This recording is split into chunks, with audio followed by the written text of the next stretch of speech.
যদি ডক্টর মিজানুর রহমান আপনার কাছে আসি, আসলে আমরা তো অন্তর্বর্তী সরকার গঠন করার পরেই আমরা দেখেছি সরকারের বিরুদ্ধে সংখ্যালঘু নির্যাতনের ঘটনার কথা ভারতের ভারত থেকে মিডিয়ায় বিভিন্ন ধরনের প্রচার অপপ্রচার বলি চালানো হয়েছিল। তখন প্রধান উপদেষ্টা একটি বিবৃতিও দিয়েছেন 100 দিনের মাথায় যে আসলে যেসব ঘটনাগুলো ঘটেছিল সেগুলো বেশিরভাগই ছিল রাজনৈতিক ঘটনা, যেখানে হামলার কথা বলেছে, বাড়ি ভাঙচুরের কথা বলা হয়েছিল।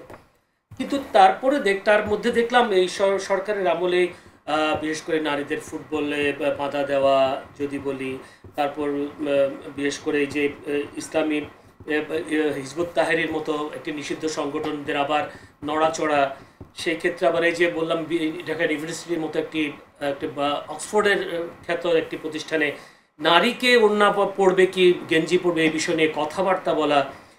তারা সেক্ষেত্রে গেভার্ডের এক বক্তব্য আসছে, ইসলামী সন্ত্রাসবাদীরা নানা দেশে ইসলামিক খেলাফতের আদর্শে শাসন ক্ষমতা হাতে নিতে চায়, কিন্তু প্রেসিডেন্ট ট্রাম্প ও তার প্রশাসন এই আদর্শকে পরাস্ত করতে অঙ্গীকারাবদ্ধ। গেভার্ডের এই কথায় কেন এই কথাগুলো উঠে আসছে যদি বলি আমাদের এই কর্মকাণ্ডের কারণে, বিশেষ করে যদি নারীদের ফুটবল বা বাধা দেওয়া, এই যে এইসব ঘটনাগুলো? ধন্যবাদ আপনাকে। বিশেষ করে দেখেন আমেরিকার গোয়েন্দা প্রধান যে তুলসী গ্যাবার্ড যে কথাটা বলেছে, তিনি কোথায় বলেছেন? ভারতের দিল্লিতে বসে বলেছেন এবং ভারতেরই একটা প্রথম শ্রেণীর টেলিভিশনে তিনি এটা বলেছেন। তো এই টেলিভিশনটা তো আপনি যদি অতীতে দেখেন, তারা তো বাংলাদেশে সংখ্যালঘু বিশেষ করে হিন্দুদের উপরে নিপীড়নের অনেক ধরনের কল্পকাহিনীর আগে প্রচার করেছে। আরেকটা বিষয় হলো যে এই তুলসী গ্যাবার্ড যেটা বলতে চাচ্ছেন যে বাংলাদেশে সংখ্যালঘু বিশেষ করে হিন্দুদের উপরে নিপীড়ন করা হচ্ছে, কিন্তু আদতেও এই ধরনের কোনো ঘটনা আপনি কি সম্প্রতিকালে দেখাতে পারছেন? তারা এর কোনো তথ্য প্রমাণ কি তারা উপস্থাপন করতে পারছেন? আমার মনে হয় না। আপনি যদি দেখেন যে বাংলাদেশে আমরা যারা বসবাস করি, এদেশের সংখ্যাগরিষ্ঠ মানুষ মুসলমান, কিন্তু ধর্মীয় একটা সম্প্রীতি নিয়ে আমরা শত শত বছর ধরে এখানে বসবাস করি।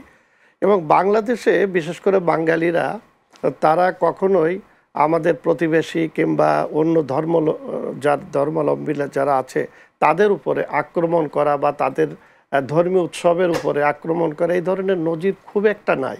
পাশাপাশি একটা কথা হচ্ছে যে এমন সময় এই তুলসী গ্যাবার্ড যে ধরনের বিভ্রান্তিকর এবং মিথ্যাচার করেছে বাংলাদেশ সম্পর্কে, যখন বাংলাদেশে অন্তর্বর্তীকালীন সরকারের দায়িত্বে আছেন প্রফেসর ডক্টর মোহাম্মদ ইউনূস, তিনি আন্তর্জাতিকভাবে একটি খ্যাতিসম্পন্ন লোক এবং এই 15 বছর ধরে বাংলাদেশে একটি ফ্যাসিস্ট সরকার একেবারে দুঃশাসনের মাধ্যমে দেশটা পরিচালনা করেছে, সকল গণতান্ত্রিক প্রতিষ্ঠানগুলো ধ্বংস করেছে, নির্বাচন ব্যবস্থা ধ্বংস করেছে এবং তার সময়ের যে কর্মকাণ্ড ছিল এগুলো বাংলাদেশের জনগণ অতিষ্ঠ হয়েছে এবং ছাত্র জনতার অভ্যুত্থানের মধ্য দিয়ে ওই সরকার উৎখাত হয়েছে এবং এখন আমরা একটি সংস্কারের মধ্য দিয়ে অবাধ সুষ্ঠু নিরপেক্ষ নির্বাচনের দিকে এগিয়ে যাচ্ছি পুরো রাষ্ট্র ব্যবস্থা। ঠিক সেই সময় আমাদের এখানে গণতন্ত্রকে প্রাতিষ্ঠানিক রূপদানের জন্য আমেরিকা সহায়তা করবে, এটাই ছিল আমাদের প্রত্যাশা। কিন্তু একটি মিথ্যা এবং বিভ্রান্তিকর তথ্য দিয়ে বাংলাদেশের সুনামকে আন্তর্জাতিকভাবে ক্ষতিগ্রস্ত করার একটা অপচেষ্টা চলছে।